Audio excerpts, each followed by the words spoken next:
Welcome to another Explainer, where we take absolutely fascinating pieces of history and break them down for you.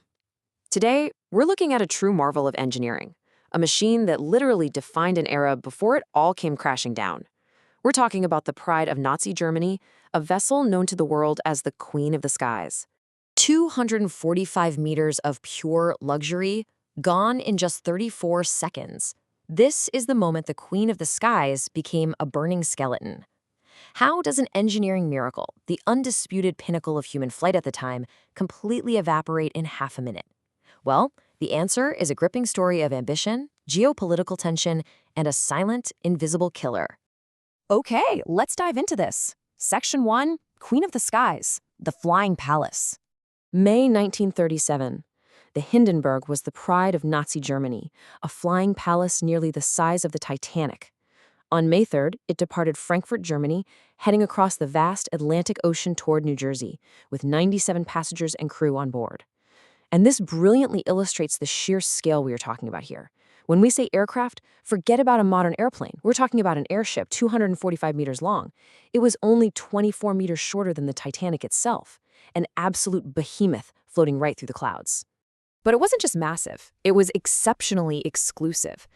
A single ticket for this transatlantic journey cost $700. Now, adjusted for inflation, that is well over $7,000 today.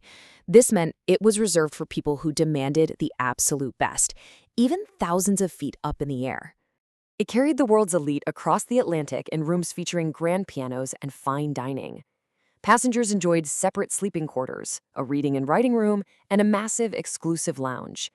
It was literally a luxury hotel suspended in the sky. But beneath the luxury, it carried a deadly secret: millions of cubic feet of highly flammable hydrogen. Section 2, 34 Seconds of Terror, a Sudden End. After a long 3-day journey, on the evening of May 6, 1937, the majestic Hindenburg finally arrived at the Lakehurst Naval Air Station. As it approached New Jersey, the sky turned black with storm clouds. Strong winds lashed against the massive silver hull as the captain took a sharp, desperate turn to align with the gusts. On the ground, thousands watched in awe, unaware that a silent, invisible killer, static electricity, was creeping across the ship's metal frame. Suddenly, a loud bang echoed through the airfield. In the blink of an eye, the tail erupted into a massive fireball. The Queen didn't just fall, she evaporated. Within 34 seconds, the world's largest aircraft was a pile of twisted, glowing metal. The entire structure was consumed almost instantly, as cameras rolled and horrified spectators watched it all unfold. Section 3, The Invisible Killer, Investigating the Crash. The world was absolutely shaken. So what brought the Queen of the Skies down? We really have to look at this like a true crime scene. How does a marvel of engineering, rigorously designed and tested, vanish so completely and quickly? Investigators pored over the wreckage and the horrifying footage, eventually narrowing it down to 3 primary theories. The first theory was sabotage. The Hindenburg was covered in swastikas. It was a massive flying billboard for Nazi Germany. Its creator, Hugo Eckener, actually openly opposed Adolf Hitler and refused to name the ship after him. So some suspected anti-Nazi activists planted a bomb, or maybe Hitler himself ordered it destroyed to ruin Eckener's reputation. Exhaustive investigations ruled this out, though. The second theory points to static electricity. And the third theory? A direct lightning strike from that terrible storm ruined that evening. Decades of intensive investigation eventually pointed to the second theory as the definitive cause. As the airship pushed through those electrically charged storm clouds, it built up a massive static charge. A hydrogen leak had likely occurred during that sharp, desperate turn we talked about earlier.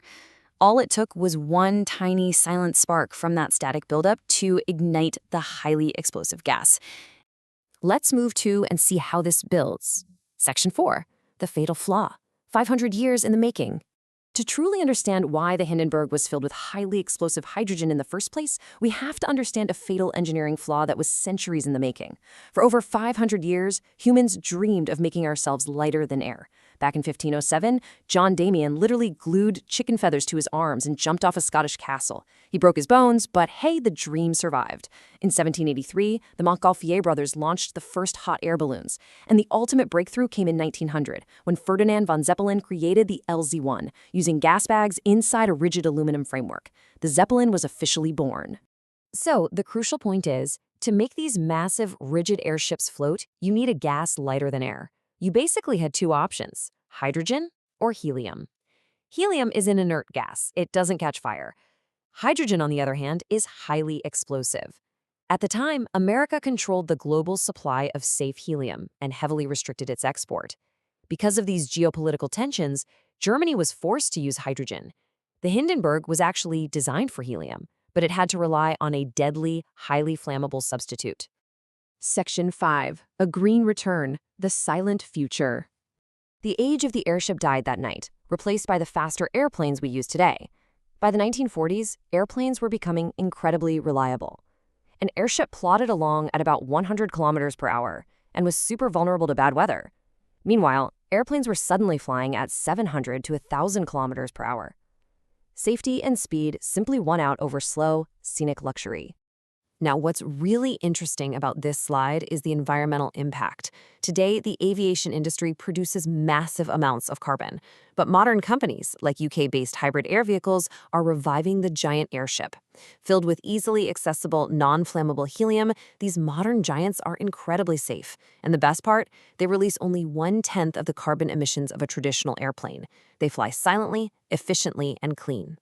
But nearly a century later, new technology is finally bringing these giants back to the skies, aiming for a silent, green future.